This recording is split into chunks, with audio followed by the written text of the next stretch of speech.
Baru-baru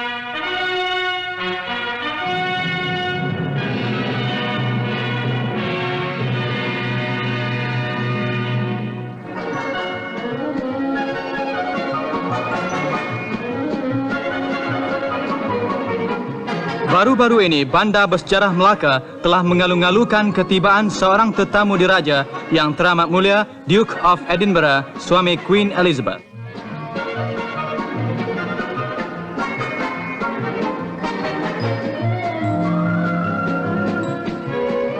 Di lapangan terbang Melaka, Duke disambut oleh Ketua Menteri Melaka, Encik Abdul Ghaffar bin Baba dan penolong setiausaha negeri. Kemudian Duke diperkenalkan kepada sekumpulan pegawai-pegawai tinggi polis dan tentera.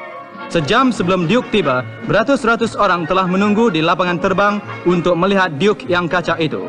Inilah lawatan Duke yang kedua kali, yang pertama pada tahun 1959. Kali ini Duke akan melawat pasukan-pasukan Commonwealth di seluruh Malaysia dan akan menyaksikan sendiri keadaan mereka.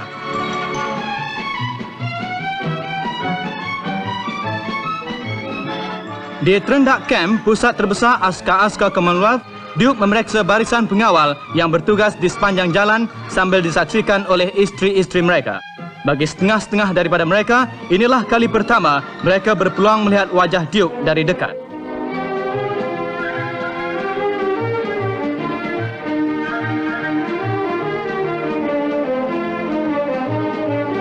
Di Ibu Pejabat, Duke menanam sepohon pokok mahagoni sebagai mengambil sempena lawatannya itu. Duke menamatkan kunjungannya dengan melawat rumah sakit. Beliau telah berbual-bual dengan beberapa orang jururawat. Beliau diberi keterangan mengenai perkhidmatan yang diberikan oleh rumah sakit itu kepada pegawai-pegawai tentera. Sambil meninggalkan tempat itu, Duke sentiasa melambai-lambai kepada orang-orang sakit yang bersesak di beranda. Dari Melaka, Duke berlepas ke Sarawak, salah sebuah negeri keluarga Malaysia. Ketibaannya disambut oleh Governor Sarawak dan isteri serta Ketua Menteri Datuk Stephen Kalong Ningkan. Pada keesokan harinya, Duke melawat askar-askar Commonwealth di daerah Bau dalam bahagian pertama Sarawak.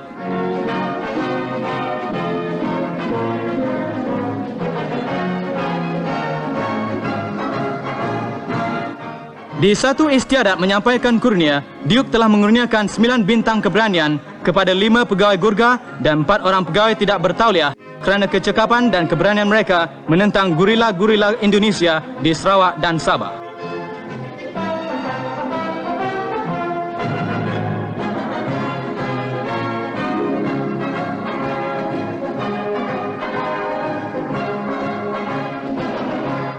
Dari Sarawak, Duke berlepas ke Sabah. Jasatan, ibu negeri Sabah yang berpenduduk kira-kira 20,000 orang lebih, telah maju dengan pesatnya sejak memasuki Malaysia.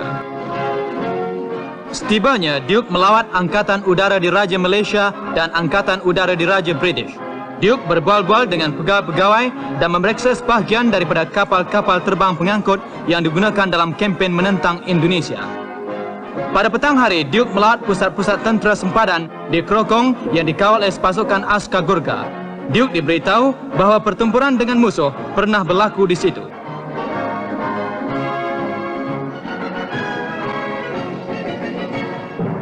Di ibu negara, Duke disambut dengan meriahnya, sungguh pun cuaca tidak memuaskan.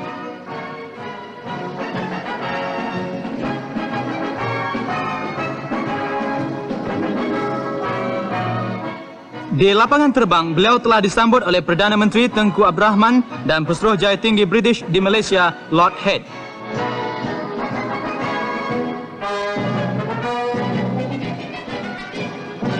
Kemudiannya, Duke memeriksa barisan kehormatan terdiri dari anggota-anggota Batalion ke-7 Askar Melayu Diraja. Selepas itu, Tengku memperkenalkan Duke kepada Dev-Dev terhormat. Tengah daripada mereka telah dikenalinya ketika membuat lawatan pertama.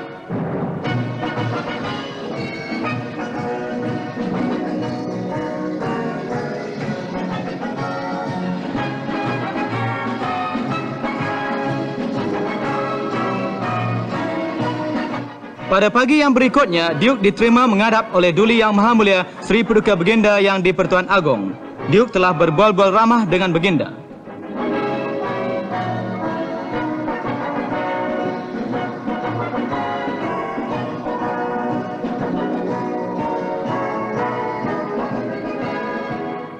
Maktab Tentera Persekutuan di Sungai Besi, 10 Batu dari Kuala Lumpur, mula-mula didirikan di Port Dickson pada tahun 1953 dan berpindah ke tempat sekarang pada tahun 1961. Duke melawat maktab ini dan menyaksikan tugas-tugas harian dijalankan dan juga bilik tempat pegawai-pegawai muda menjalankan latihan-latihan amalan mereka dengan menggunakan contoh-contoh. Setelah melawat Kuala Lumpur selama 3 hari, Duke bertolak balik ke London. Di lapangan terbang Kuala Lumpur, beliau memeriksa barisan kehormatan terdiri dari 96 orang anggota pasukan peninjau kedua. Tanah Melayu sentiasa menghormati dan menghargai perhubungan persahabatannya dan lawatan yang teramat mulia ke negara yang baru merdeka ini akan mengeratkan lagi tali persahabatan di antara kedua-dua negeri tersebut.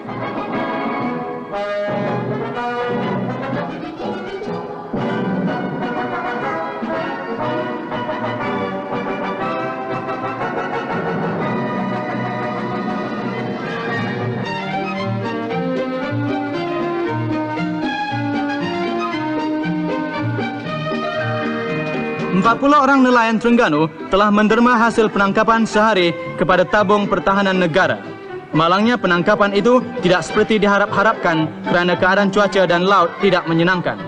Tetapi Menteri Besar menegaskan yang penting ialah semangat menderma. Inilah derma bakti nelayan-nelayan itu kepada perjuangan Malaysia menentang Indonesia.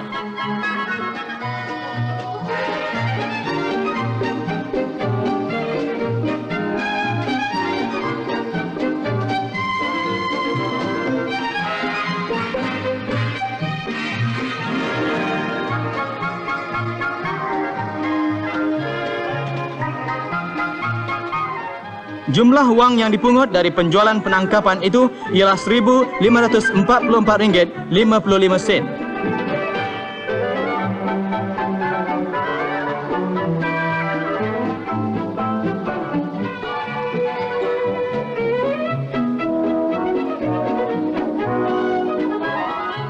Encik Muhammad bin Kasim telah menyampaikan derma itu bagi pihak nelayan-nelayan Terengganu kepada Menteri Besar Terengganu, Datuk Ibrahim Fikri. Diharap semangat taat setia nelayan-nelayan ini akan menjadi teladan kepada seluruh rakyat Malaysia.